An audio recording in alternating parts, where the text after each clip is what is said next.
अस्सलाम वालेकुम। आज का हमारा टॉपिक है बेली फ़ैट और उसको रिड्यूस किस तरह किया जाए। कौन से आपके डेली लाइफ फैक्टर्स हैं जो कि बेली फ़ैट को अफेक्ट करते हैं, जो कि पेट पे चर्बी जमाते हैं, जिस वजह से सिर्फ आपके पेट का हिस्सा जो है वो उस पे फ़ैट्स जमा होती हैं, बाकी बॉडी ठीक है।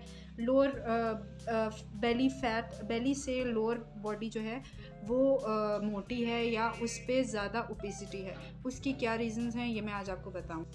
सबसे बड़ा रीज़न है हमारा सेडेंटरी लाइफ़स्टाइल। ज़्यादातर हमारा जो लाइफ़स्टाइल होता है वो बस बैठे रहने का है, और ये जब से स्मार्टफ़ोन्स आए हैं, जब से सोशल मीडिया आया है, तो ज़्यादातर लोग जो है बैठना ही पसंद करते हैं। बस वो बैठ के स्पेंड करते हैं टाइम अपने फ़ोन्स पे, अपनी डिवाइसेस पे, एंड दे थिंक कि ये हम we are spending a quality time.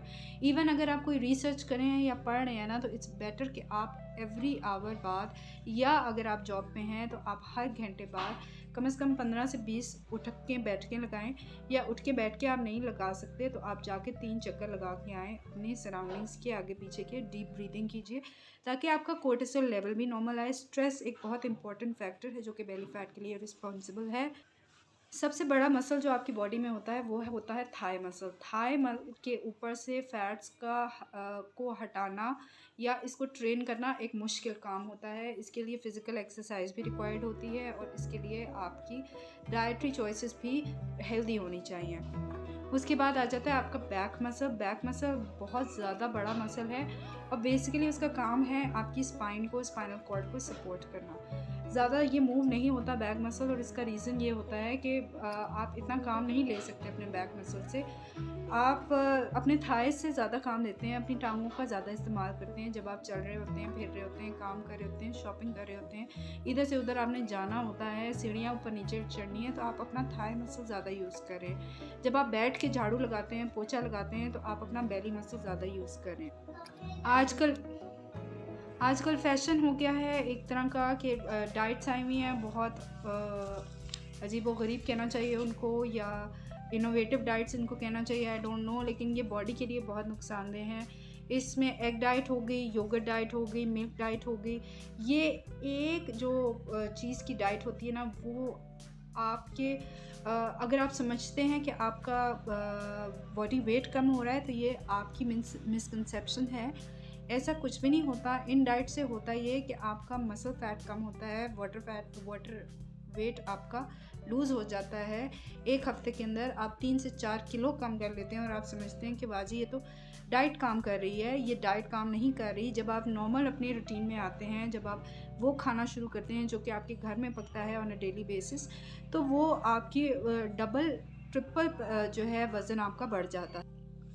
फिर उसके बाद डाइट्स आए हैं जो कि सीज़नल डाइट्स होती हैं। वो उन चीज़ों पे मुनहसर होती हैं जो कि आप जहाँ पे मौजूद हैं, जो आपके सीज़नल फ्रूट्स हैं, आपकी बॉडी उस तरह से इन्हांस हुई हुई है, और आपकी बॉडी उसी तरह से एक्ट करेगी।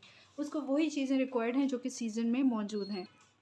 फिर शेक डाइट्स आई हुई हैं। शेक डाइट्स का ये होता है कि आपने मिल्क या पाउडर होता है, वो आपने पानी में घोल के पी लेना होता है कि आपकी बॉडी को न्यूट्रिशन उतनी मिल जाती है। अब let me tell you one thing कि आपकी बॉडी को शेक से न्यूट्रिशन नहीं मिल सकती कम्प्लीटली।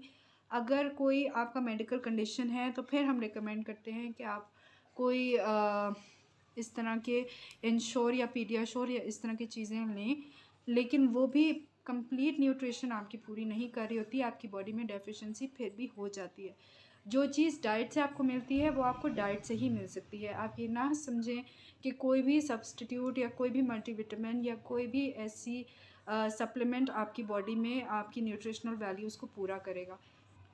और इन शेक डाइट्स का जो सबसे बड़ा साइड इफ़ेक्ट होता है वो ये होता है कि आपका वाटर वेट तो लूज़ हो जाता है, 3 से 4 किलो आप कम कर लेंगे, लेकिन जब आप अपने नॉर्मल सॉलिड डाइट पे आएँगे तो within a couple of days ही आपका वेट गेन होना स्टार्ट हो जाता है, और एकदम से आपकी बॉडी में ऐसा होता है जैसे कोई फूंक भर दी हो।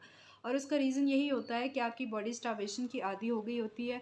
वो उस न्यूट्रिशनल वैल्यू पे रहना सीख गई होती है जितने अरसे के लिए आपने वो शेक्स पिए हैं, ठीक है? और वो एकदम जब आप उसको सॉलिड फूड्स देंगे तो वो उसको नहीं समझ आ रही होती, बॉडी को भी कंफ्यूज करने वाली बात है। उसको समझ नहीं आ रही होती कि वो एनर्जी कहाँ पे यूज़ करे, या वो किस तरह से एसिमुलेट करे फैट्स, प्रोटीन्स और कार्बोहाइड्रेट्स जो आप ले रहे होते हैं अपनी बॉडी में। तो फिर वो स्टोरेज स्टार्ट कर देती है और फिर इस तरह फ़ैट आपका स्टोर होना शुरू हो जाता है और जितना पहले आपका फ़ैट्स था उससे डबल ट्रिपल अमाउंट में फ़ैट स्टोर होना शुरू हो जाता है। जहाँ आपका 5 किलो वज़न कम हुआ था वहाँ आपका 10 किलो वज़न बढ़ जाता है। फिर एक एलोवेरा जूस, मैं नाम नहीं लूँगी कंपनी का, लेकिन ये एक मार्केट में आई है नई चीज़ और इसका सबसे बड़ा साइड इफ़ेक्ट तो पहले ये है कि इससे डायरिया, हाइपोकैलेमिया और किडनी फेलियर हो रहे हैं लोगों को।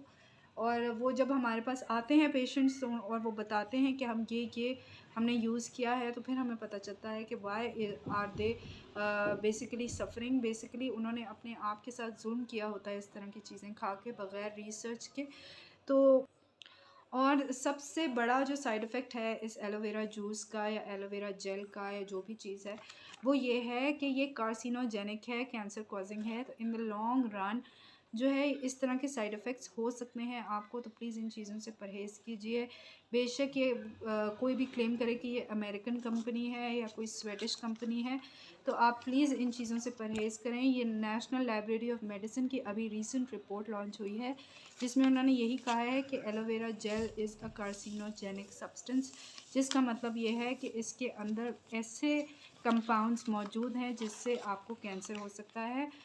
आप एक बात ये है कि आप लोग कहते हैं कि मैं हर्बल फिक्सेस का mega weight loss herbal powder क्यों सजेस्ट करती हूँ अगर मैं इतने ख़िलाफ़ हूँ इस तरह के सप्लीमेंटेशन के। पहली बात ये है कि ये नेचुरल है, दूसरी बात ये है इसके अंदर सिर्फ सीड्स एंड हर्ब्स हैं, मैन्युफैक्चरिंग इनकी मैंने खुद देखी हुई है, तो आई नो कि दैट्स अ ट्रस्टेड कंपनी। इसके अंदर जो फ्लैक्स सीड्स और चिया सीड्स हैं उसके अंदर अल्फा लिनोलेनिक एसिड्स हैं जो कि सीधा जाके पेट की चर्बी पे, कूलों की चर्बी पे, हर जगह जाके चर्बी पे बेसिकली वो एक्टिवेट करते हैं फैट सेल्स को और वो बर्निंग उसकी स्टार्ट हो जाती है। और वाटर वेट इससे लूज़ नहीं होता क्योंकि ना इससे आपको मोशंस लगते हैं, ना डायरिया होता है और ना एक्सेसिव स्वेटिंग होती है जिस वजह से वाटर वेट आपका लूज़ हो। ऐसा इसका कोई भी इफ़ेक्ट नहीं है, बल्कि बेसिकली ये नेचुरल आपके अंदर विटामिन्स एंड मिनरल्स ही जा रहे हैं जो कि एक तरह से आपकी बॉडी को स्ट्रेंथन कर रहे हैं और स्ट्रॉन्ग कर रहे हैं, आपका फ़ैट लॉस कर रहे हैं और मसल आपका गेन कर रहे हैं।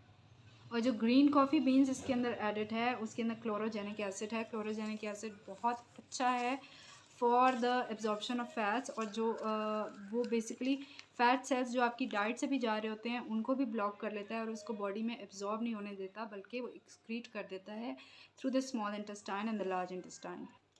रमज़ान में बहुत बेनिफिशियल होगा आपके लिए। आप mega weight loss herbal powder use करें, साथ स्लिमिंग टी यूज़ करें। मैं आपको बार बार बताती हूँ कि इनका नाम तो हमने mega weight loss herbal powder slimming tea रखा हुआ है, लेकिन ये सिर्फ it's not only for weight loss और it's not only for slimming the tea. ये इसके और भी बेनिफिट्स हैं। बॉडी से इन्फ्लेमेशन ख़त्म करती है, बॉडी के अंदर जो वाटर रिटेन हुआ होता है वो यूरिन के थ्रू पास होता है और आपकी बॉडी जो स्वेल्ड अप होती है, ख़ास तौर पे जो सी सेक्शन मदर्स हैं उनके लिए ये बहुत बेहतरीन है। Not only the T but the powder as well. उससे आपकी एक्सेस फैट्स ख़त्म होती हैं, मेटाबॉलिज्म आपका बूस्टअप होता है, जो आपकी लेथार्जिक होता है बॉडी वो बेहतर होती है क्योंकि कैल्शियम एंड आयरन भी इसके अंदर बहुत ज़्यादा मौजूद है। और दूसरी बात ये कि साइड इफ़ेक्ट्स इसके बिल्कुल भी नहीं है। FPCSIR से अप्रूव्ड है, तस्दीक शुदा है, टेस्ट रिपोर्ट भी हम साथ ही भेजते हैं इसके और डाइट प्लान्स में